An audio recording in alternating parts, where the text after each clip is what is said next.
E aí, minha gente, aqui é a Lídia Moura e você está na ClickSound.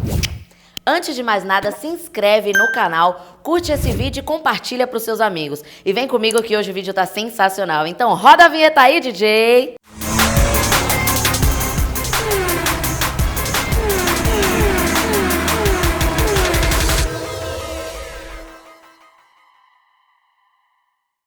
Bom, gente, hoje eu tô trazendo mais um lançamento aqui pra vocês da Pioneer, da nova linha DMH, que inclusive eu fiz um vídeo esses dias, que tá aqui no card, né, que é do aparelho flutuante, que também é dessa linha, e você pode dar uma olhadinha depois. Mas hoje é o DMH Z5380TV. Pra começar, vocês vão ver aqui, olha só como já é diferente. Só de você encostar, ele já liga.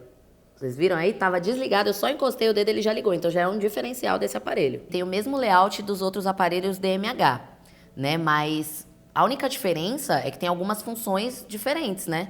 De cada aparelho. Então eu vou entrar aqui para vocês verem o menu principal. Vocês podem ver aqui que tem rádio, TV, Bluetooth, Spotify, USB, iPod, auxiliar, câmera de ré, source off e power off. Source off é para deixar ele mudo, né? E power off é para desligar a tela, né?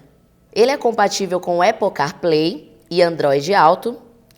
Ele tem também Bluetooth, WebLink, Waze e Spotify. Tem tela capacitiva de 6,8 WVGA. Com ele você pode assistir os seus vídeos no YouTube. Tem também TV digital integrada, Bluetooth para ouvir suas músicas e ligação viva voz, ajuste de configurações de áudio e também você pode personalizar a sua tela com tema e iluminação. Agora eu vou mostrar para vocês aqui a parte de trás do aparelho. Essa entradinha aqui pequena é a entrada de microfone Bluetooth. Essa aqui do lado é a entrada de controle remoto com fio. Esse aqui douradinho é a entrada de antena de TV. Essa aqui é a entrada do adaptador USB. Essa do ladinho é a entrada do controle de volante.